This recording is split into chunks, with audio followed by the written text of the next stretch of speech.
I'm gonna go ahead and give you 13 different reasons as to why I believe Wuthering Waves is one of, if not the best gacha game in the entire genre right now. We're gonna start this off with the obvious. Graphically, there really is no comparison. There is no gacha game out there that has a more beautiful world, that has better character models, that has better animations and effects. They absolutely, and you know what, you can probably attribute this to the fact that it's more updated than other gacha games, but at the end of the day, there is absolutely no denying, no contesting at all the fact that this right here is the most beautiful game aesthetically. Add on to that, the CGI, the cinematics, those are incredible. The fluidity in animations, the fluidity in terms of just movement, the fact that the characters don't just stand there, you know, making very subtle little movements, but they're fully interactive and engaging. There really is no contest. Speaking about the world, the world itself is incredible.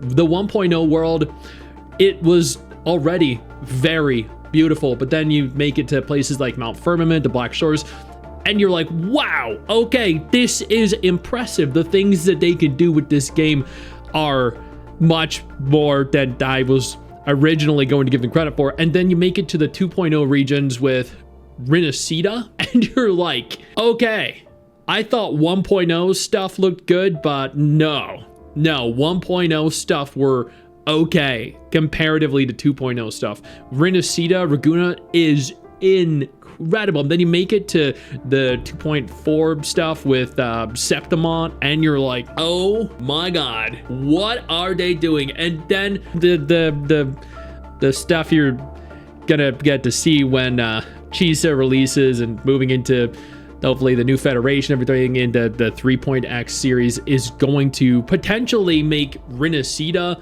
look like Rinascita made Huanglong look. Speaking about the world, Traversal. Yes, flight.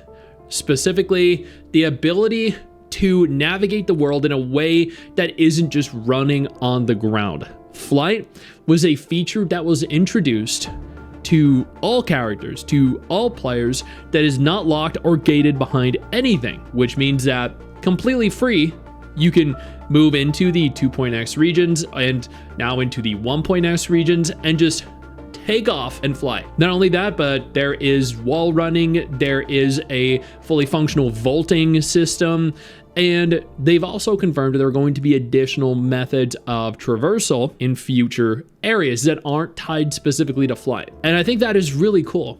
Every new region is going to have different ways of exploring. That prevents it from growing old, prevents it from growing stale, and instead allows for you to always have something new and something fresh. Let's circle back around though, since we mentioned that the flight isn't locked to any specific characters. Let's talk about the characters here specifically. The characters are some of, if not the best looking characters in the genre. I mean, you might make comparisons here, like Arknight's characters look fantastic, they do. Nikke's characters look fantastic, they do. But in terms of fully three-dimensional characters that you can touch, play, move, utilize to fully engage and explore a world, Wuthering Waves does it best. These characters aren't small, they're not squished, they're not cartoony or blocky or chibi. No, they are fully three-dimensional, tall, long, properly shaped three-dimensional characters.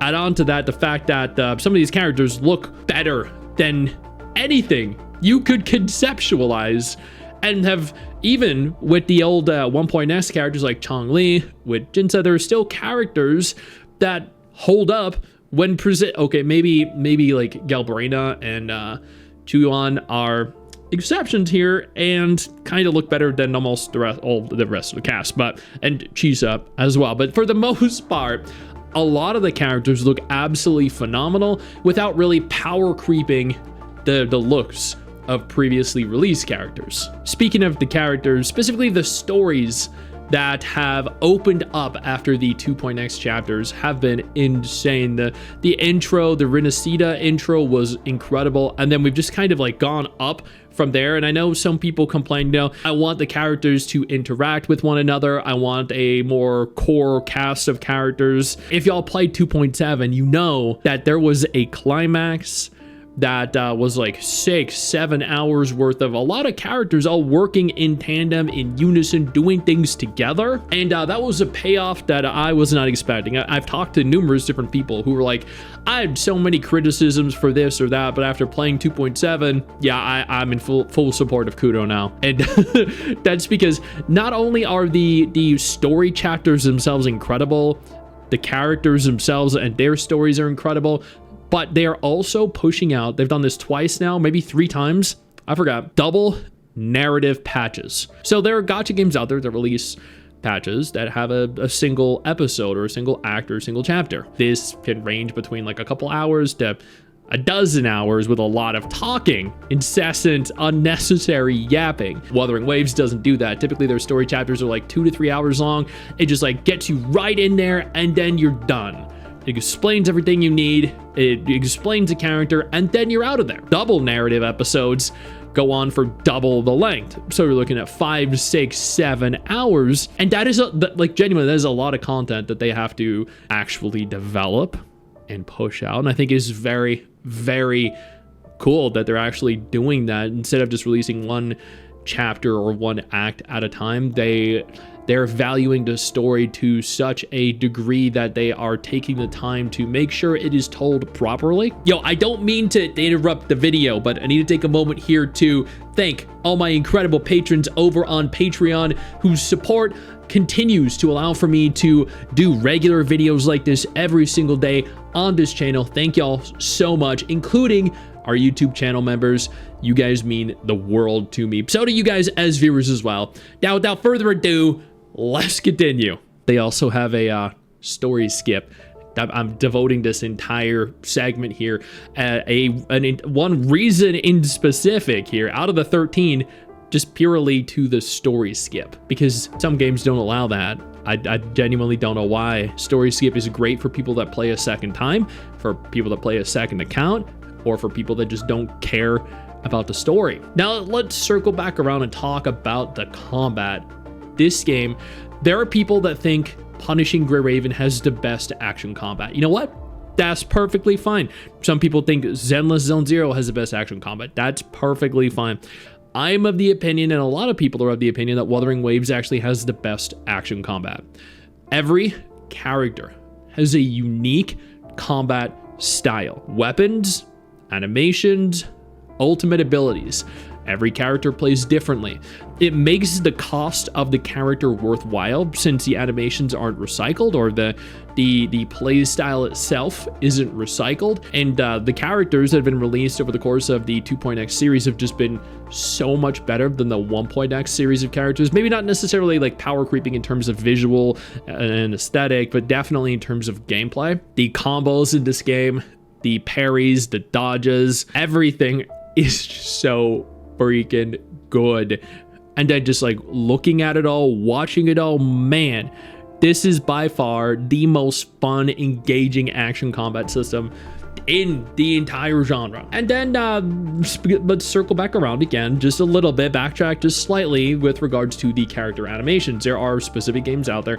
I'm gonna name one, okay? Because y'all know the biggest contender here for most recycled characters is Genshin Impact. There are so many characters in that game that have the same animations, same running animations, same attacking animations, same jumping animations, heavy attack animations. A lot of the game is recycled, and people claim that for whatever reason, that is acceptable. Wuthering Waves does not do that, or at least to my knowledge, for the most part, doesn't do that.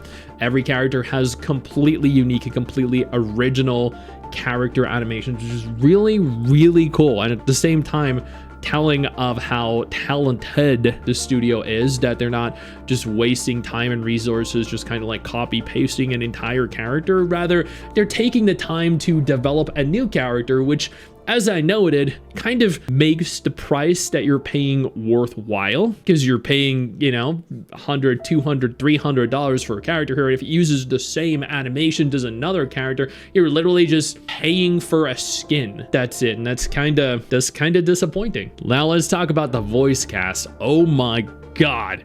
The voice cast for this game is insane. They use the same voice cast as Reverse 1999, as more recently Doing Night Abyss, and even Genshin Impact, or Hoyoverse really, has been reaching out to some of these European or British voice actors, and they have stolen it. Like Amanda Rochelle and I think the entire like core cast of like Cardathea, and then Cantarella, and then Yuno, and then Chuan, and I'm hoping Chisa, and Buleng. Like, so many of these characters are just, and then Carlotta too. Oh my god. So there are just so many characters here that are brought to life with this incredibly talented cast of voice actors. And unfortunately, people that are introduced to the game with the 1.0 story aren't going to hear that initially, so they might be a little deterred. But after you actually see the talent that everything after that brings, yeah, it blew everyone away. Now, I do think they need to go back here and address the 1.0 voice acting, maybe touch it up, because Yang still to this day makes me want to gouge out my eyes and then stuff them into my ears and then gouge out my ears and then eat them. Yeah, it is genuinely that painful. Now, let's talk about the weapon banner and the character banner. Hoyo kind of set this new standard, this new precedent, where 50-50 with a 90 pity was the norm. Wuthering Waves looked at that and they were like, or Kudo looked at that and they're like, nah, let's reduce the 90 to 80 to make it more free-to-play friendly. A whole 10 pull less necessary. Thank God for that, because they fail every 50-50. After that, they decided, you know what? Yeah, let's also remove the 50-50 for the weapon banner, which means you just hit 80 for the weapon and bam, weapon's yours, unless you get it on the way, which I very rarely do. But that right there is a show of respect for your players, because you're not charging them exorbitant amounts. I can only imagine how much money they'd be making every month if they had the 90, because if you factor that in, you're looking at a 10% net increase by default, maybe 20% if you have to go all the way to 180 instead of 160. And then the 50-50 for the weapon would increase the weapon revenue by a further 50%. So you're looking at a significant increase in terms of revenue that Kudo are just essentially throwing in the wind. They're tens of millions of dollars here. They're just leaving. They're just omitting entirely, and that is because at the end of the day, they care more about their players and their players being able to afford things than actually generating more revenue off of their players, because they don't really see their players as dollar signs, as money bags, or as much as possible, given the fact that they are still a company, which then kind of leads me into the fact that the developers care. They really do. I think one of the fundamental reasons why Wuthering Waves has succeeded, and one of the fundamental reasons that Kudo Games is as popular a studio as they are, is the fact that at the end of the day, they genuinely care about their players. They're constantly improving the game. They're constantly introducing quality of life improvements, constantly implementing new features that players want. Just look at the feedback. Whenever they open up a survey, people submit feedback. You can guarantee some of the things in there, the most requested things, are going to be integrated in some capacity into the game. And it's brilliant. I mean, players wanted Flight to be introduced into the 1.0 regions. What did they do? They introduced Flight into the 1.S regions. So many things players wanted, they implemented. Because at the end of the day, and again, this is further expressed by the fact that they don't care as much about money, they do care about their players. So at the end of the day, they care about their players. That is a core fundamental, I think, feature pillar of what makes the company as popular, as well received, and I think what provides us the most incentive to support them. I do want to delve a little deeper into the features, though, that they continue to introduce. I did note that they implemented the Flight. They've implemented and expanded upon so many different things. They implemented echo loadouts. They implemented features, actually, genuine features that people in Genshin Impact had been wanting for several years. They implemented features that actually forced Hoyoverse to make changes, alterations to their games. I have always been of the opinion that innovation breeds competition, and competition is healthy for a genre. No game should dominate the genre to a point where they become just content with what they have, because it trivializes ideas and talent. It inhibits growth and innovation, expression. With the introduction of all the features that Wuthering Waves continues to introduce and integrate into their game, other games have started taking notice and doing things as well, because you can't just be Genshin Impact now. No, you have to compete with the games that are one-upping Genshin Impact. And finally, I think this is my personal favorite. The 13th reason why I think Wuthering Waves is the best gacha game right now is because, and I've covered this in a video before, Kudo Games, they let you as a content creator say and do what you want. So about a year and a half ago, maybe longer, I don't know, whenever the PC client for Punishing Gray Raven came out, Kudo reached out to me and they asked me to do a sponsored video for their game, for the PC beta. I said, sure. They sent me the brief. I asked them, do you want me to send you a draft of it? Because it's simply what you have to do. You have to send the company a draft so they can approve it, make sure there's nothing inappropriate in the video. They said, no, you just post it, whatever. And I said to them, oh, what happens if I say some really terrible things about Punishing Gray Raven in the PC beta client? And they're like, we trust you to say whatever you want. All you need to do is, if you're going to criticize the game, you could say you hate every aspect of Punishing Gray Raven, you could say you hate every aspect of the beta. As long as you provide actual genuine feedback and critique the game in a way where you elaborate on your thoughts as to and express why you feel the way you do, then you're more than welcome to say and do whatever you want. This has been the same with Wuthering Waves. They send you a brief, show the new character, run around, and that is it. Genuinely, that is it. Don't worry about sending drafts. We have faith in you as a content creator.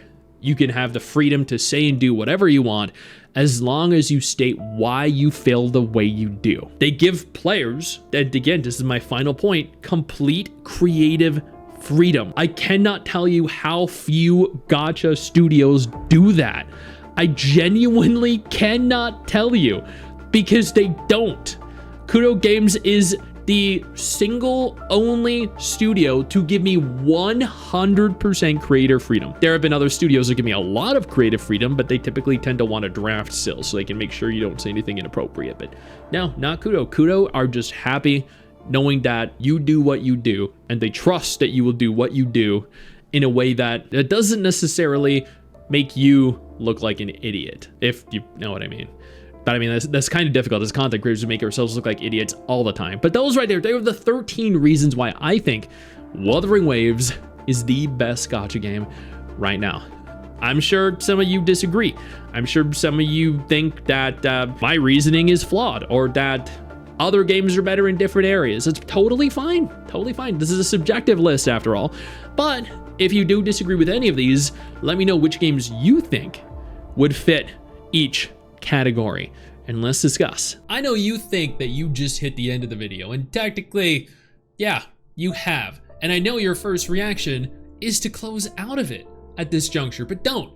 No, instead, I urge you to take a moment here and click one of the videos on screen that are coming up in just a moment, so you remain up to date with everything going on in the gacha genre. Trust me, you're not going to regret doing so. Stay flaccid.